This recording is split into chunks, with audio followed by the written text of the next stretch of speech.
What's up, guys? So we're going to be talking about my top 5 favorite older flagships. So let's go ahead and get started. So most of these phones were released in 2018.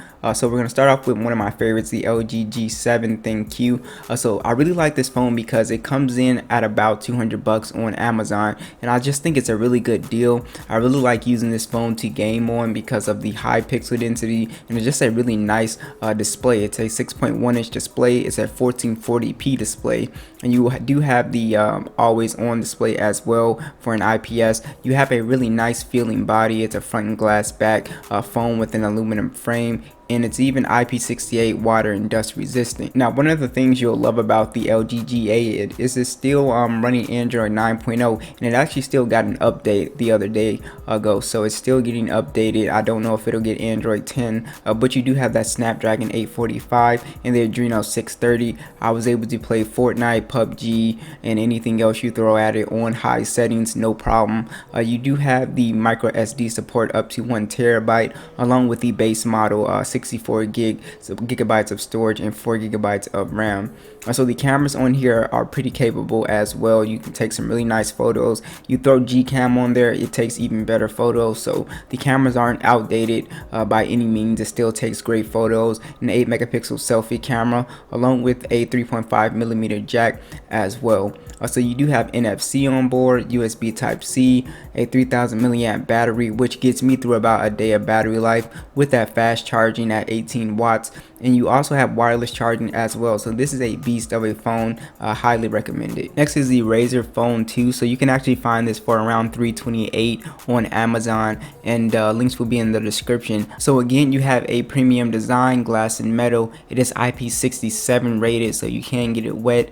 You also have a 1440p display with a 513 ppi. Now the cool thing about this phone is it actually has a 120 hertz display, which is very cool. So it'll make the phone feel very fast when you're gaming. So you do have Android 9.0, the Snapdragon 845, along with the Adreno 630. So if you're a gamer, Razer has thrown in a bunch of little gaming settings that you can go ahead and mess with to get the most out of your gaming experience. So you do have micro SD storage up to 1 terabyte, along with 64 gigabytes of storage and 8 gigabytes of RAM, which is really nice.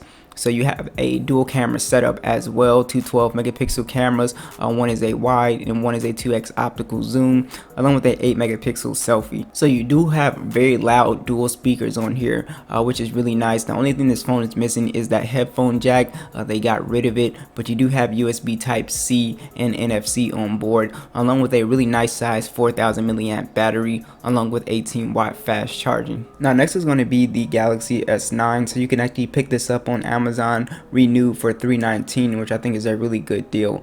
So I really love the size of this phone. It's a smaller phone, which a lot of people really don't like, and it has a really nice design, a front and glass back, aluminum frame. It is IP68, and it has a super AMOLED display. That's one of the things I loved about the screen on here. It was just really vibrant, gave off some really nice colors. It was really gorgeous. It was a 1440p display. It was on a 5.8 inch, so it was a really nice size for me, especially since I like smaller phones. A very high pixel density at 570 ppi, and you do have that always on display on top of Samsung's UI, which is very customizable. You can customize anything you want on top of Android 9.0. I'm not sure if this is going to get Android 10, but you do have that Snapdragon 845 along with the Adreno 630 processor. Now you do have micro SD support up to 1 terabyte as well, 64 gigabytes of storage and 4 gigabytes of RAM. So what I really loved about this phone was this actually took some really nice photos. It only had one single camera,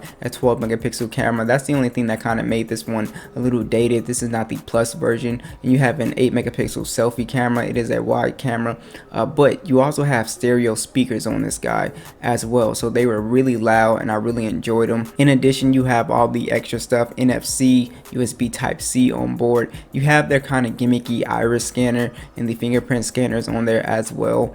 You do have the Samsung DeX support, so you get that desktop experience if you want that. And you have the quick charge at 15 watts, the quick charge 2.0 with a 3000 milliamp battery. So I just really love using this phone, mostly because of the build quality and overall the speed. Samsung's UI is really nice, and the cameras are actually pretty nice on here. So next is the Samsung Galaxy Note 9. So I recommend this instead of the S9 Plus because you get that really awesome pen, and you get just a big massive phone. People still love this phone. I really love this phone, and it has a front glass back aluminum frame, very premium design. It is IP68, water resistant, a super AMOLED display. The Galaxy Note lineup usually has some of the best displays out of any smartphone when I look at ratings and stuff like that. So if you're into beautiful displays, this is going to be the phone to look at. Of course, you have that 1440p display, always on. Android 9.0. I wouldn't be surprised if this got Android 10, but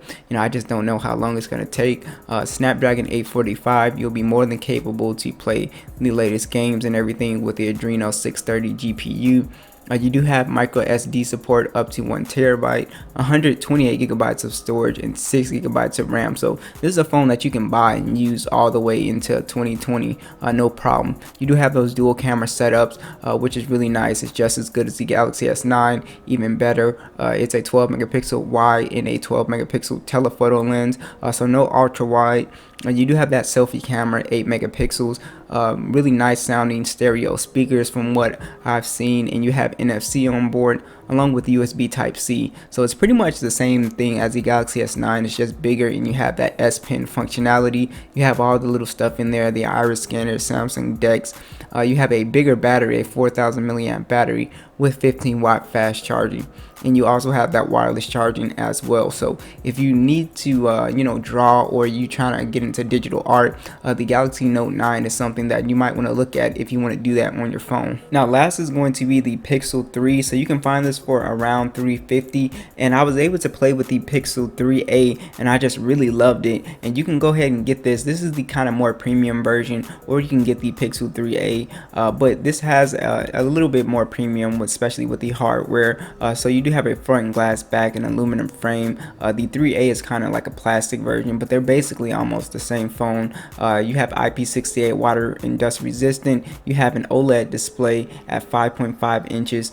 So it's it's kind of tiny, but some people like me, I like smaller displays. It is a 1080p display, and it is always on. This is upgradable to Android 10, so that's very nice. You do have no SD support, the Snapdragon 845 along with the Adreno 630, and you have 64 gigs of storage and 4 gigabytes of RAM. But you're really buying this phone for the camera. So if you're looking for an old flagship on a budget, then this is definitely one of the phones to go. I mean, the 3a, which has the identical camera to this, took some amazing photos, and I was really blown away. It's got a 12.2 megapixel wide, and it's got a dual 8 megapixel selfie camera on the front, and it just took some really great photos, and you're going to get the same quality on the 3.